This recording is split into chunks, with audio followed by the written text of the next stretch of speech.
অনেক তো খাওয়া হলো সর্ষে বাটা ইলিশ। তাহলে চলুন আজ দেখাই ইলিশ মাছের একটা একদম ভিন্ন স্বাদের রেসিপি, যেটা বানানো যতটা সহজ খেতে কিন্তু ঠিক ততটাই মজাদার। তো এখানে দেখুন প্রায় 1 কিলো ওজনের একটা ইলিশকে বেশ ভালো করে কিন্তু ধুয়ে কেটে নেওয়া হচ্ছে। প্রথমে একটু ধুয়ে নেওয়া হয়েছে, এবার কেটে নিচ্ছি। আবারও কিন্তু কাটার পরে আমি হালকা করে একটু ধুয়ে নেব। অনেকে আছে মাছ কাটার পর কিন্তু ধয় না, সেটাও ভালো, কিন্তু আমার কাছে মনে হয় এরকম একবার একটু ধুয়ে নিলে হালকা করে, এতে করে আমার কাছে বেশি ভালো লাগে। তো যাই হোক, মাছটাকে ধুয়ে আমি নিয়ে নিয়েছি। তো তারপরে একটা মশলা আমি তৈরি করে নেব।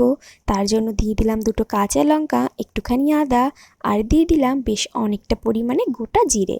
তো এইটাই হচ্ছে এর একটা সাধারণ মশলা, আর এটা দিয়েই করব আজকে ইলিশ ভাপা। তো মিক্সিতে একটুখানি জল দিয়ে মশলাটাকে কিন্তু একদম মিহি করে বেটে নিতে হবে, মানে কোনো রকম দানা দানা যেন না থাকে। তো তারপর সবটাই কিন্তু হাতে মেখে রান্না হবে, তার জন্য কড়াইতে দিয়ে দিয়েছি মশলাটা, আর মিক্সিং জারটা ধুয়ে একটুখানি জলও দিয়ে দিয়েছি। তো এইবারে কিছু মশলা আমি দেব, যেমন দিয়ে দিলাম স্বাদ অনুসারে লবণ, দিয়ে দেবো 1/2 চামচ পরিমাণে হলুদ গুঁড়ো, আর দিয়ে দেবো কিছুটা পরিমাণে সর্ষের তেল। তো এইটাই হচ্ছে গিয়ে এর একটা সাধারণ মশলা, যেটা দিয়েই কিন্তু ইলিশ ভাপা অসাধারণ খেতে হবে। তো তারপর সমস্ত মশলা একসঙ্গে খুব সুন্দর করে কিন্তু মিশিয়ে নিতে হবে। তো মেশানোটা বেশ ভালো মতন হয়ে গেলে এরপর কিন্তু ইলিশ মাছগুলো না এই কড়াইয়ের ভিতরে, এই মশলার ভিতরে খুব সুন্দর করে দিয়ে দেব। তো এখানে দেখুন মাছগুলো না বেশ সুন্দর করে দিয়ে দিচ্ছি। আর এরকম করে ইলিশ ভাপা একবার হলেও না আপনারা বাড়িতে একবার করে দেখবেন, আশা করি আপনাদের ভীষণই ভালো লাগবে।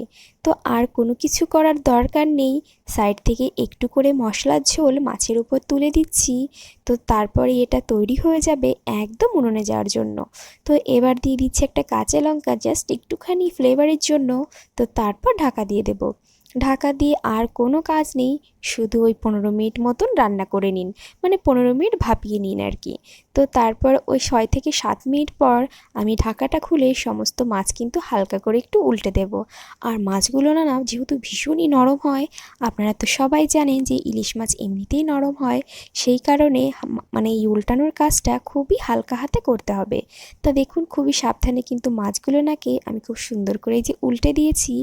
এবারে ঢাকা দিয়ে আরও প্রায় 7 থেকে 8 মিনিট মতন একটু রান্না হতে দেব, যাতে করে মাছটা বেশ সুন্দর করে সিদ্ধ হয়ে যায়। আর ইলিশ মাছ সিদ্ধ হতে তো খুব একটা বেশি সময় লাগে না, সেজন্য এই রান্নাটা কিন্তু তাড়াতাড়ি করে হয়েও যাবে। তাই এখানে দেখুন আরও প্রায় ওই 6 থেকে 7 মিনিট মতনই যে রান্না করে নিয়েছি, আর এখানে কিন্তু আমার ইলিশ ভাপা একদম রেডি হয়ে গেছে।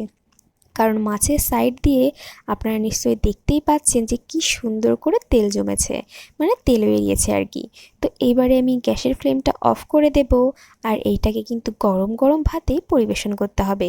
তা দেখুন মাছের সাইড দিয়ে কিন্তু খুব সুন্দর তেল বেরিয়েছে। মাছটা যেমন বড় ছিল তেমন টেস্টেও কিন্তু অসাধারণ ছিল। মাছের থেকে অনেকটা পরিমাণে তেল বেরোলে তবেই কিন্তু বোঝা যায় যে মাছটা কতটা স্বাদের। তা দেখুন সাইডে কতটা তেল বেরিয়েছে। তেল তো আমি অল্পই দিয়েছিলাম, কিন্তু যতটা তেল বেরিয়েছে পুরোটাই কিন্তু মাছের তেল। তাই এই ভাপার রেসিপিটা আপনাদের কেমন লাগলো?